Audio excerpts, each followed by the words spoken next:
NTR, ANR Telugu cinema పరిశ్రమకు వీళ్ళిద్దరూ రెండు కళ్ళు. వీరి నటన ఎంత గొప్పదో తెలుగు ప్రేక్షకులందరికీ బాగా తెలుసు. వీరి నట జీవితం గురించి కానీ వీరి వ్యక్తిత్వ జీవితం గురించి కానీ ఇప్పుడు చర్చించడం లేదు. సినీ ఇండస్ట్రీ గురించే మాట్లాడుకుందాం. ఇప్పుడు ఆంధ్రప్రదేశ్, తెలంగాణని రెండు రాష్ట్రాలుగా విడిపోయినా కూడా తెలుగు సినిమా పరిశ్రమ మాత్రం ఉమ్మడి ఆంధ్రప్రదేశ్ గానే నడుస్తుంది. తెలంగాణ సినిమా పరిశ్రమ, ఆంధ్ర సినిమా పరిశ్రమ అని విడదీయడానికి కొంతమంది మధ్యలో ప్రయత్నించారు. కానీ కొంతమంది సినీ పెద్దల కారణంగా అది వీలు పడలేదు. దాని కారణంగా తెలుగు సినిమా పరిశ్రమ మొత్తం హైదరాబాద్ కేంద్రంగానే నడుస్తున్నాయి. కొంతకాలం క్రితం కూడా ఇదే సమస్య కొనసాగింది. మద్రాస్ నుంచి ఆంధ్రప్రదేశ్ సపరేట్ గా విడిపోయినప్పుడు సినిమా పరిశ్రమ మాత్రం మద్రాస్ లోనే కొనసాగింది. అప్పట్లో కూడా సినిమా పరిశ్రమ మొత్తం హైదరాబాద్ కి వచ్చేయాలి అనే డిమాండ్లు మొదలయ్యాయి. మన రాష్ట్రం, మన తెలుగు గడ్డ, మన సినిమాలు అంటూ చాలా కామెంట్స్ వచ్చాయి. అప్పట్లో సినిమా పరిశ్రమ హైదరాబాద్ కి రావాలి అని గట్టిగా ప్రయత్నం చేసింది అక్కినేని నాగేశ్వరరావు గారే. మొట్టమొదట చెన్నై నుంచి హైదరాబాద్ కు వచ్చిన అగ్ర నటుడు కూడా అక్కినేని నాగేశ్వరరావు గారే. అసలు ఆ సమయంలో నిజంగా ఏం జరిగింది? అక్కినేని నిజంగానే సినిమా పరిశ్రమ కోసం హైదరాబాద్ కి వచ్చారా? కుటుంబ అవసరాల కోసం వచ్చారా? ఎన్టీఆర్ కి చెప్తే ఎన్టీఆర్ హైదరాబాద్ కి ఎందుకు రానన్నారు? అప్పట్లో అక్కినేని చేసిన ఒక ప్రకటన మద్రాస్ లో ఉన్న తెలుగు నటులను ఏ విధంగా ఇబ్బందులకు గురి చేసింది? కొండవీటి సింహం సినిమా విడుదల సమయంలో మద్రాస్ లో జరిగిన రభస ఏంటి? ఇప్పుడే మనం అవన్నీ తెలుసుకుందాం. దక్షిణ భారతదేశంలో సినీ పరిశ్రమ అనగానే ముందుగా మద్రాస్ పేరే వినబడేది. తెలుగు, తమిళం, మలయాళం, కన్నడ వంటి భాషా చిత్రాలు అన్ని కూడా మద్రాస్ కేంద్రంగా చిత్రాలను నిర్మించేవారు. ఇతర భాషా నటులు కూడా మద్రాస్ కి వచ్చి సినిమాలు తీస్తూ ఉండేవారు. ఇక చాలా మంది అగ్ర నటులు మద్రాస్ లో స్థిరపడిపోయారు. 1956వ సంవత్సరంలో తమిళనాడు రాష్ట్రం నుంచి ఆంధ్రప్రదేశ్ రాష్ట్రం విడిపోయినా కూడా సినిమాల నిర్మాణం మాత్రం హైదరాబాద్ కేంద్రంగానే జరగలేదు. 1962వ సంవత్సరం నుంచి హైదరాబాద్ లో సినిమాలు తీయడం మొదలుపెట్టారు. 1970వ సంవత్సరం నుంచి ఆంధ్రప్రదేశ్ కి సినిమా కేంద్రం ప్రత్యేకంగా ఉండాలని, ఆంధ్రప్రదేశ్ లోని సినిమాలు నిర్మించాలని, ఆంధ్రప్రదేశ్ సినిమాకి ప్రత్యేక గుర్తింపు ఉండాలని ఎంతో మంది హీరోలు పోరాటం చేశారు. అప్పటి మాజీ ముఖ్యమంత్రి బెజవాడ గోపాలరెడ్డి మంతనాలు జరిపించారు. 1973వ సంవత్సరంలో ఆనాటి ముఖ్యమంత్రి జలగం వెంగళరావు గారి చొరవతో హైదరాబాద్ లో స్థలం కేటాయించడంతో 1975వ సంవత్సరంలో అక్కినేని నాగేశ్వరరావు గారు అన్నపూర్ణ స్టూడియోస్ ని ప్రారంభించారు. పెద్ద పెద్ద బండరాలు, కొండలు ఉన్న ఆ స్థలాన్ని చదును చేయడానికి దాదాపు 2 సంవత్సరాల సమయం పట్టింది. మొత్తం సువిశాలమైన 22 ఎకరాల స్థలంలో అన్నపూర్ణ స్టూడియోస్ నిర్మించడానికి అక్కినేని నాగేశ్వరరావు గారు ఎంతో శ్రద్ధ తీసుకున్నారు. ఒక పక్క నిర్మాణ పనులు జరుగుతూనే ఉండగా మరో పక్క 1976వ సంవత్సరం జనవరి 14వ తేదీన ఆనాటి ముఖ్యమంత్రి ఫక్కు ఉద్దీన్ అలీ అహ్మద్ చేతుల మీదుగా అన్నపూర్ణ స్టూడియోస్ ప్రారంభోత్సవం జరిపించారు. 11,000 చదరపు మీటర్ల విస్తీర్ణంలో మొదటి అంతస్తు పూర్తయింది. అప్పట్లో హైదరాబాద్ లో చాలా తక్కువ శాతం షూటింగ్ జరిగేవి. అసలు ఏ ధైర్యంతో ఏఎన్ఆర్ అన్నపూర్ణ స్టూడియోస్ నిర్మించారు అని ఏళన చేసిన వారు కూడా లేకపోలేదు. అన్నపూర్ణ స్టూడియోస్ కంటే ముందే భాగ్యనగర్ స్టూడియోస్ అని షూటింగ్లు లేక వెలవెలబోతున్న సమయంలో ఈ స్టూడియోలో ఎవరు షూటింగ్ చేస్తారు అంటూ పెద్దలు కూడా ఆక్షేపించారు. కానీ అక్కినేని నాగేశ్వరరావు గారు మాత్రం నమ్మకంతో స్టూడియో పనులను పూర్తి చేశారు. ఒక సినిమా నిర్మాణానికి కావలసిన అన్ని సౌకర్యాలను 4 అంతస్తులలో నిర్మించారు. ఆ తరువాత సినిమా షూటింగ్లతో ఊపందుకుంది అన్నపూర్ణ సంస్థ. హైదరాబాద్ నడిబొడ్డున జూబ్లీహిల్స్ లో Annapurna studios dubbing theatre, editing వంటి ఎన్నో అధునాతన సౌకర్యాలను కల్పించడం మెల్లమెల్లగా తెలుగు సినిమా పరిశ్రమ హైదరాబాద్ కి షిఫ్ట్ అయిపోయింది. ఆ తర్వాత కృష్ణగారి పద్మాలయ స్టూడియోస్, ఎన్టీఆర్ ఆర్ట్స్ ఇలాంటి ఎన్నో స్టూడియోల నిర్మాణం జరిగాయి. అప్పట్లో అన్నపూర్ణ స్టూడియోస్ లో నిర్మించిన చిత్రాల్లో దాదాపు 99% చిత్రాలు హిట్ అవ్వడంతో సినిమాలో కొంత భాగం అన్నపూర్ణ స్టూడియోస్ లో నిర్మించాలి అనే సెంటిమెంట్ నిర్మాతలో బాగా పెరిగిపోయింది. ఆనాటి నుంచి నేటి వరకు మంచి విజయాలతో ముందుకు దూసుకుపోతుంది అన్నపూర్ణ స్టూడియోస్. నేడు భాగ్యనగరానికి మధ్యలో ఉన్న అన్నపూర్ణ స్టూడియోస్ తెలుగు సినిమా పరిశ్రమకి ఒక గుండె లాంటిది. Cinema shooting, serial shootings, dubbing, editing, reality shows, game shows, ఉపాధి అవకాశాలు, సినిమా అవకాశాలు, నటనలో శిక్షణ, ఇలా అనేక రకాల మార్గాలతో అన్నపూర్ణ స్టూడియోస్ సినిమాలో మమేకమైపోయి దినదిన ప్రవర్ధమానమైపోయింది. అయితే ఈ అన్నపూర్ణ స్టూడియోస్ హైదరాబాద్ లో నిర్మాణం జరగటం వెనుక ఒక పెద్ద కథే ఉంది. అది ఒక రకంగా ఎన్టీఆర్, ఏఎన్ఆర్ల మధ్య అభిప్రాయ భేదాలను కూడా తీసుకొచ్చింది. ఒక సందర్భంలో అక్కినేని నాగేశ్వరరావు గారికి ఒక అద్భుతమైన ఆలోచన వచ్చింది. తెలుగు చలనచిత్ర పరిశ్రమ అంతా మద్రాసులోనే ఉంది. ఇదే చిత్ర పరిశ్రమ మన తెలుగు రాష్ట్రంలో ఉంటే బాగుంటుంది కదా అనిపించింది. ఆంధ్రప్రదేశ్ రాష్ట్రంలోని తెలుగు చిత్ర పరిశ్రమని అభివృద్ధి చేయాలి అని ఒక స్థిర నిర్ణయానికి వచ్చారు. ఆ రోజుల్లోనే హైదరాబాద్లో ఉన్న సారథి స్టూడియోస్లో చిత్రాలు నిర్మించేవాళ్లు లేక నష్టాల బాటలో ఉంది. మూసేయడానికి కూడా సిద్ధంగా ఉంది. అదే సమయంలో అన్నపూర్ణ అధినేత దుగ్గుపాటి మధుసూదన్ రావు గారు స్టూడియో మూతపడకుండా 2 సినిమాలో అక్కినేని గారితో అదే స్టూడియోలో తీశారు. ఆ సంఘటనతో అక్కినేని నాగేశ్వరరావు గారు నేనే కనుక హైదరాబాద్ లో స్థిరపడితే నాతో సినిమాలు తీసే నిర్మాతలు హైదరాబాద్ వచ్చి ఇక్కడే సినిమాలు తీస్తారు. ఈ రకంగా తెలుగు చిత్ర పరిశ్రమ హైదరాబాద్ లో స్థిరపడుతుంది అనే అభిప్రాయానికి వచ్చారు ఏఎన్ఆర్. మద్రాసు నుంచి హైదరాబాద్ కి శాశ్వతంగా మకాం మార్చడానికి నిర్ణయించుకున్నారు. 1963 సంవత్సరం మార్చి 7వ తేదీన జర్నలిస్ట్ అందరినీ పిలిచి ఒక పెద్ద విందు ఏర్పాటు చేసి తాను తన కుటుంబం సపరివార సమేతంగా మద్రాసు నుంచి హైదరాబాద్ కి తరలి వెళ్తున్నాము అని ఒక ప్రకటన అయితే చేశారు. 1944వ సంవత్సరం తెలుగు చిత్ర పరిశ్రమకు నటించడానికి వచ్చి హైదరాబాద్ లో స్థిరపడిపోయిన అక్కినేని నాగేశ్వరరావు గారు 1963వ సంవత్సరం మే నెలలో భాగ్యనగరానికి తరలి వచ్చారు. పంజాగుట్టలో ఒక అద్దె ఇంట్లో దిగారు. ఏఎన్ఆర్ చేసిన ఈ పనిని ఎంతో మంది హర్షించారు, కొంతమంది విమర్శించారు కూడా. అయినా అక్కినేని మాత్రం జంకలేదు. ఆంధ్రప్రదేశ్ లో తెలుగు చిత్ర పరిశ్రమ అభివృద్ధి చేయడానికి వచ్చిన అక్కినేనికి ఆంధ్రప్రదేశ్ ప్రభుత్వం సాదర స్వాగతం పలికింది. తెలుగు చిత్ర పరిశ్రమకు మంచి రోజులంటూ అక్కినేని మార్చడం గురించి తెలుగు పేపర్ల వాళ్లు అద్భుతంగా రాశారు. ఆయనతో చిత్రాలు నిర్మించే కొంతమంది నిర్మాతలు కూడా హైదరాబాద్ కి మకాం మార్చారు. 2 దశాబ్దాల పాటు అనుభవం ఉన్నటువంటి నటుడిగా చలనచిత్ర పరిశ్రమ అభివృద్ధికై అక్కినేని అనేక సూచనలను ఒక మెమరాండం రూపంలో ఆంధ్రప్రదేశ్ ప్రభుత్వానికి అందించారు. ఇక్కడ వరకు అంతా బాగానే జరిగింది. కానీ అక్కినేని మద్రాసు నుంచి హైదరాబాద్ వెళ్తూ ఒక ప్రకటన చేశారు.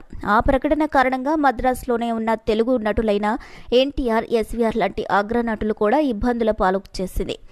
మద్రాసులో తెలుగు నటులకు గౌరవం లేదు అనేది అక్కినేని అభిప్రాయం. దానిని ఆయన ఒక ప్రకటన రూపంలో చెప్పారు. ఇక ఆ ప్రకటన ద్వారా అక్కినేని వెంట మిగతా నటులు కూడా రావచ్చు కదా, రావడానికి ఎందుకు ఆలోచిస్తున్నారు? తెలుగు వారు సినిమాలు కొంటే వచ్చే డబ్బులు కావాలి, తెలుగు వాళ్ళ అభివృద్ధి వృధా అంటూ ఆంధ్ర పత్రికలో అనేక కథనాలు వచ్చాయి. ఇక తమిళ చిత్ర పరిశ్రమ నుంచి కూడా ఈ అక్కినేని అంత మాట అనేశారు ఏంటి, మేము మిమ్మల్ని ఏమి ఇబ్బందులకు గురి చేశాం, మీకు గౌరవం ఇవ్వకపోవడం ఏంటి అని వెక్కిరింపులు తమిళ నిర్మాతల, దర్శకులు, అగ్ర హీరోల నుంచి వచ్చాయి. దీని కారణంగా అక్కడే ఉన్నటువంటి పెద్ద నటులకు ఇబ్బందులు ఏర్పడ్డాయి. తప్పనిసరి పరిస్థితులలో ఈ వివాదానికి తెరతీయాల్సిన సమయం కూడా వచ్చింది. ఇక అగ్ర హీరోలో ఒకరైన ఎన్టీఆర్ గారు అయితే తను అప్పట్లో ఎందుకు ఆంధ్రాకి రాను అన్నాను అనే విషయం గురించి తన అభిమానులకు ఒక లేఖ కూడా రాయాల్సిన పరిస్థితి ఏర్పడింది. నేను ఒక్కడినే వస్తే సరిపోదు, ఇక్కడ మేకప్ మ్యాన్ నుంచి కెమెరామెన్ వరకు ఎంతో మంది పనిచేస్తున్నారు, వారి అందరికీ ఉపాధి గురించి కూడా ఆలోచించాలి. వారందరూ హైదరాబాద్ కి వస్తేనే తెలుగు చలనచిత్రం వచ్చినట్టు చాలా విషయాలను వివరిస్తూ అనేక సార్లు ఎన్టీఆర్ లేఖ రాశారు. అదే సమయంలో 1964వ సంవత్సరం మార్చి 3వ వారంలో అప్పటి ఆంధ్రప్రదేశ్ ముఖ్యమంత్రి కాసు బ్రహ్మానందం రెడ్డి మద్రాసుకు వచ్చారు. మద్రాసులోని సినీ పరిశ్రమ ప్రముఖులందరూ కూడా ఆయన కలిశారు. మద్రాసులోని విజయ గార్డెన్స్ లో ఆయనకు సన్మానం కూడా చేశారు. అదే వేదిక పైన ఎస్వి రంగారావు గారు చలనచిత్ర పరిశ్రమ తరపున ఒక వినతి పత్రాన్ని చదివి వినిపించారు. ఆ వినతి పత్రం గురించి ఇక్కడ తెలుసుకుందాం. అధ్యక్ష, ఆంధ్రప్రదేశ్ గౌరవ ముఖ్యమంత్రి వర్యులు కాసు బ్రహ్మానందం రెడ్డి గారికి నమస్కారం. నేడు చాలా శుభదినం. బ్రహ్మానందం రెడ్డి గారు మద్రాస్ కి విచ్చేయడం ఇదే ప్రథమం. అది ఎంతో ఆనందదాయకం. తెలుగు చలనచిత్ర పరిశ్రమ తరపున ఆయనకి హృదయపూర్వక స్వాగతం పలుకుతున్నాం. సాధారణంగా రాజకీయ నాయకులకి సినిమా పరిశ్రమ మీద ఆసక్తి ఉండదు, కానీ బ్రహ్మానందరెడ్డి గారి విషయం అలా కాదు. ఆయనకి సినిమా పరిశ్రమ అంటే ఎంతో ఆదరాభిమానాలున్నాయి. ఈ పరిశ్రమ అభివృద్ధి చేయడానికి ఆయన ఎన్నో కార్యక్రమాలను చేపడుతున్నారు. సినీ పరిశ్రమ అభివృద్ధి అనే ఆకాంక్షని ఆయన ఆచరణలో పెట్టే ప్రయత్నం చేస్తున్నారు. అందుకు వారిని ప్రత్యేకంగా అభినందిస్తున్నాం. శ్రీ బ్రహ్మానందం రెడ్డి గారు హైదరాబాద్ లో సినీ పరిశ్రమ అభివృద్ధికి ఆంధ్ర ప్రభుత్వం నడుం కట్టింది అని విన్నప్పుడు ఆనందంతో పొంగిపోయాం. ఇతర రాష్ట్ర ప్రభుత్వాలకు ఆంధ్రప్రదేశ్ ప్రభుత్వం ఆదర్శమవుతుంది అని గర్వపడ్డాం. అభివృద్ధి పథకాలను వేసే ముందు సినీ పరిశ్రమలో పెద్దలను, అనుభవజ్ఞులను పిలిపించి ప్రభుత్వం వారితో సంప్రదిస్తుంది అని ఆశపడ్డాను. కానీ దురదృష్టవశాత్తు అలా జరగలేదు. మమ్మల్ని సంప్రదించలేదు అని మేము చిన్నబుచ్చుకోలేదు. ఆంధ్రప్రదేశ్ ప్రభుత్వం చేసిన నిర్ణయాలను, వారి ఔదార్యాన్ని సూచిస్తున్నాయి. కానీ వారు తలపెట్టిన కార్యక్రమాలు నిజంగా చిన్న స్థాయి నుంచి మేలు చేస్తున్నాయి అనేది సందేహాస్పదం. హైదరాబాద్ లో తీసిన ప్రతి చిత్రానికి 50,000 ఇస్తున్నామని చెప్పారు. ఈ సహాయాన్ని వినియోగించుకోవడం కోసం ఇక్కడ కొందరు నిర్మాతలు ఉత్సాహంతో ముందుకొచ్చారు. హైదరాబాద్లో మొట్టమొదటిసారి సారథి స్టూడియోస్ నిర్మించి ఆ తర్వాత హైదరాబాద్ స్టూడియోస్ సంస్థ ద్వారా అక్కడ 2 చిత్రాలను నిర్మించిన తర్వాత నిర్మాత గంగాధర్ రావు గారు ఆంధ్రప్రదేశ్ ప్రభుత్వ ప్రకటనలు చేసి మరలా అక్కడ చిత్రాలు నిర్మించాలని హైదరాబాద్ కు వెళ్లారు. కానీ అక్కడ ఒక అగ్ర నటుడు అభిమానించే 4-5 నిర్మాతలకి తప్ప తనకి అక్కడ చిత్రాలు నిర్మించే అవకాశం లేనందున తిరిగి వచ్చి మద్రాసులో చిత్ర నిర్మాణం ప్రారంభించారు. ఆంధ్రప్రదేశ్ ప్రభుత్వం సహాయం పొందడానికి అతని కంటే అర్హులు ఎవరుంటారు? అతని స్థితి ఇలా ఉంది అని తెలిసి అనుభవం ఉన్న కొందరు నిర్మాతలు కూడా ఆ ప్రయత్నాన్ని విరమించుకున్నారు. దీనిని బట్టి ఆంధ్రప్రదేశ్ ప్రకటించిన ఆ సహాయం అగ్రనటుడు అభిమానించే 4-5 నిర్మాతలకు మాత్రమే ఉపయోగపడుతుందేమో అనేది మా సందేహం. ఈ పరిస్థితిని సరిదిద్ది ప్రభుత్వం అందించే సహాయం అందరికీ అందే విధంగా మార్గాలు అన్వేషించాలని మిమ్మల్ని అర్థిస్తున్నాము. తెలుగు చలనచిత్ర పరిశ్రమ పుట్టింది ఇక్కడే. ఎంతో మంది కళాకారులు శ్రమతో కృషి చేసి శాఖోపశాఖలుగా విస్తరించి ఒక మహావృక్షంగా అభివృద్ధి చెందింది. దీనిని ఒక్కసారిగా కూకటి వేళ్లతో పెకిలించి మరొక చోట నాటడం అనేది సాధ్యం కాని పని. ఒకవేళ ఆవేశపడి ప్రయత్నిస్తే అది చచ్చిపోతుంది, కానీ ఎవరికీ ఉపయోగం లేకుండా పోతుంది.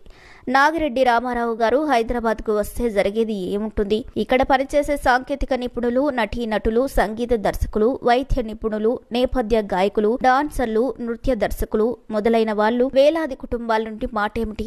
వీరందరూ జీవనోపాధికి ఇక్కడ ఎన్నో మార్గాలున్నాయి. వీరందరూ కేవలం తెలుగు సినిమాలకే కాకుండా తమిళ, మలయాళం, కన్నడ సినిమాల్లో పనిచేస్తూ జీవనాన్ని సాగిస్తున్నారు. అవన్నీ వదులుకొని వీరు అగ్రనటులతో పాటు హైదరాబాద్కి తరలివస్తే వీరందరికీ అక్కడ జీవనోపాధి చూపించడం సాధ్యమవుతుందా? శ్రీ బ్రహ్మానందం రెడ్డి గారు, మీరు అనుభవజ్ఞులు, కళా అభిమానంతో, సేవా దృక్పథంతో మీరు చేస్తున్న ఈ ఉద్యమం మా అభివృద్ధి కోసమే అని మాకు తెలియదా? కానీ వెంటనే మేము హైదరాబాద్కి కథలు రావాలి అంటే ఇన్ని సాధక బాధలున్నాయి. సానుభూతితో సావకాశంకు పరిశీలించి ఇవి మీకు అర్థం కానివి కావు. వీటన్నింటినీ మెరుగుపరిచి మాకు ఆంధ్ర అభిమానం లేదని, హైదరాబాద్లో చలనచిత్ర పరిశ్రమ అభివృద్ధి మేము వ్యతిరేకమని కొంతమంది స్వార్థపరులు దుష్ప్రచారం చేస్తున్నారు. మేము చేసే చిత్రాలకు ఆయువు పట్టు అయిన ఆంధ్ర ప్రజల మనసులను అసత్యాలతో, విష ప్రచారాలతో కలుషితం చేస్తున్నారు. మీరే వాటిని అరికట్టే ఎలాగైనా సరే వాటిని ఆఫ్ చేసి మాపై తెలుగు ప్రజలకు కలిగిన అపోహలను తొలగించాలని మన్నవిస్తున్నాం. ఆంధ్ర ప్రజానాయకులేవి మాకు మీ విషయాలను సవినయంగా విన్నవించుకుంటున్నాం. మరొక విషయం, తన వ్యక్తిగత ప్రయోజనాల కోసం మద్రాసు విడిచి హైదరాబాద్ వెళ్తున్న నట సామ్రాట్ అక్కినేని నాగేశ్వరరావు గారు వెళ్తూ మద్రాసులో తెలుగు వారికి గౌరవం లేదు అని ఒక మాట అనేసిపోయారు. తమిళలకు మాపై అలాంటి భేదభావం ఉంటే మేము ఇక్కడ ఉండగలిగే వారమా? ఈ పరిశ్రమ ఇంత ఉన్నత స్థాయికి వచ్చేదా? అసలు ఆ మాట అక్కినేని అంతటి వారు అయినా ఉండేవారా? ఇక్కడ తెలుగు, తమిళ అనే భేదాలు లేవు. మేము తెలుగు వారము అని చెప్తే తప్ప తెలుగు వాళ్లకు గుర్తురానంతగా అన్యోన్యంగా ఒకే కుటుంబంగా ఇక్కడంతా మేము కలిసిమెలిసి బతుకుతున్నాం. భాషా భేదాలు, విచక్షణ ఏ మాత్రం చూపించకుండా మద్రాసు ప్రభుత్వం విశాల హృదయంతో మమ్మల్ని ఆదరిస్తుంది. ఇటువంటి సమయంలో బాధ్యతారహితంగా మద్రాసులో తెలుగు వారికి గౌరవం లేదు అని నట సామ్రాట్ అక్కినేని నాగేశ్వరరావు గారు ఒక నిప్పురవ్వ వేసిపోయారు. మేము దానిని వేరిపారేశాము. అసలు ఆయన ఇక్కడి నుంచి ఎందుకు వెళ్లారు ఆయనకి తెలుసు. తెలుగు సినిమా పరిశ్రమకు తెలుసు. ఎక్కడున్నా ఆయన కూడా బాగుండాలి అని మేము అంతా కోరుకుంటున్నాం. మా ఆహ్వానాన్ని మన్నించి మాకు ఈ అవకాశం ఇచ్చినందుకు మా హృదయపూర్వక కృతజ్ఞతాభినందనలు అర్పించుకుంటున్నాము. ఇట్లు తెలుగు చలనచిత్ర పరిశ్రమ సభ్యులు. ఇది ఆనాటి తెలుగు చిత్ర పరిశ్రమ సభ్యులు ఆంధ్రప్రదేశ్ ప్రభుత్వానికి విన్నవించుకున్న విన్నపము. ఈ విన్నపం చూస్తే సమంజసంగానే అనిపిస్తుంది కూడా. ఆ తర్వాత జరిగిన పరిణామాల కారణంగా తెలుగు చలనచిత్ర పరిశ్రమ మెల్లమెల్లగా హైదరాబాద్కి వచ్చేసింది. అందరికంటే ముందే హైదరాబాద్ వచ్చారు కనుక అక్కినేని ఆ విషయంలో చాలా లాభపడ్డారు. ఆ రోజుల్లో ఈ విషయంపై ఎన్టీఆర్ ని ఇరుకున పెట్టినందుకు గాను ఎన్టీఆర్ అభిమానులు ఏఎన్ఆర్ పై చాలా కోపంగా కూడా ఉన్నారు. 1981వ సంవత్సరంలో ఎన్టీఆర్ రాఘవేంద్రరావు గారి కాంబినేషన్ లో కొండవీటి సింహం విడుదలైంది. ఆ సినిమా బ్లాక్ బస్టర్ హిట్ అయింది. ఆ సినిమాకి 100 రోజుల ఫంక్షన్ కూడా జరిగింది. ఆ ఫంక్షన్ కి ముఖ్య అతిథిగా అక్కినేని నాగేశ్వరరావు గారే వచ్చారు. ఏఎన్ఆర్ మాట్లాడుతున్నప్పుడు కొంతమంది ఎన్టీఆర్ అభిమానులు ఏఎన్ఆర్ డౌన్ డౌన్ అంటూ నినాదాలు చేశారు. ఆ నినాదాలకు గాను అదే వేదిక పైన ఉన్న అక్కినేని నాగేశ్వరరావు గారు వివరణ ఇచ్చారు. ఆ వివరణ గురించి ఇప్పుడు యథాతథంగా తెలుసుకుందాం. ఇక్కడ కొంతమంది డౌన్ డౌన్ అని అరిచారు. వారికి ఎందుకు అలా అన్నారో నాకు తెలుసు. నేను ఎన్టీ రామారావు గారు చాలా సన్నిహితులం. ఏది చేసినా ఇద్దరం కలిసే చేస్తాం. నేను మద్రాసు నుంచి హైదరాబాద్ కు తరలి వెళ్లేటప్పుడు ఆయన నేను కలిసే నా పిల్లల చదువుల కోసం నేను హైదరాబాద్ కి వెళ్తున్నాను అని, ఇక మీదట పరిశ్రమ నుంచి రిటైర్ అవుతున్నాను అని కూడా చెప్పాను. ఆ మాట విన్న ఎన్టీఆర్ వెళ్తే వెళ్ళావు, కానీ రిటైర్ అవ్వడం మంచిది కాదు, ఆర్టిస్ట్కి రిటైర్మెంట్ అనేది ఉండదు. నేను తర్వాత ఆలోచించాను, రిటైర్డ్ ఇవ్వాలి అనే ఆలోచనను విరమించుకున్నాను. ప్రేక్షకులు ఆదరించినంత కాలం నటిస్తూనే ఉంటాను. ఇంతకు ముందు ప్రసాదరావు గారు మాట్లాడుతూ మా ఇద్దరిని 2 సింహాలు అన్నారు. రామారావు గారు సింహమేమో కానీ నేను మాత్రం కాదు. నా పర్సనాలిటీ దానికి సరిపోదు. సింహాన్ని కాకపోయినా మరొకటి మాత్రం ఖాయం. కొండవీటి సింహం చిత్రంలో దర్శకుడు రాఘవేంద్రరావు గారు ఎన్నో జిమిక్స్ చేశారు. ప్రేక్షకులను ఆకట్టుకునే పట్లు వారిని బాగా తెలుసు. వారి పట్లు వీరికి, వీరి పట్లు వారికి బాగా తెలుసు. ఈ చిత్రంలో నటించిన జయంతి విషయం చాలా ఆశ్చర్యంగా ఉంటుంది. ముసలివాళ్లమైన కుర్రవాళ్లలాగా మేము గంతులేస్తూ ఉంటే కుర్రదైన ఆ అమ్మాయి ముసలి వేషం వేసి శబాష్ అనిపించుకుంది అని అక్కినేని మాట్లాడారు. ఈ వివరణ బట్టి చూస్తే పిల్లల చదువుల కోసమే అక్కినేని హైదరాబాద్ కు వచ్చారు అన్నది నిజం. అయితే వెళ్తూ అక్కినేని అన్న ఆ మాట కారణంగా అక్కడున్న వారు చాలా ఇబ్బందులు పడ్డారు. కానీ తరువాత కాలంలో వాళ్ళు అందరూ కూడా హైదరాబాద్కే వచ్చారు. అలా రావడం వల్ల హైదరాబాద్లో తెలుగు చలనచిత్ర పరిశ్రమ అభివృద్ధి జరిగిందని చెప్పొచ్చు. ఒకవేళ రాకపోయి ఉంటే చిత్ర పరిశ్రమ మరికొంతకాలం మద్రాసులోనే ఉండేదేమో. ఇది మద్రాసు నుండి హైదరాబాద్కు తెలుగు చలనచిత్ర పరిశ్రమ వెనకాల ఉన్న కథ. ఈ వీడియోపై మీ అభిప్రాయాన్ని కామెంట్స్ ద్వారా తెలియజేయండి. మరిన్ని అప్డేట్స్ కోసం మా ఛానల్ని లైక్ చేయండి, షేర్ చేయండి, సబ్స్క్రైబ్ చేయండి.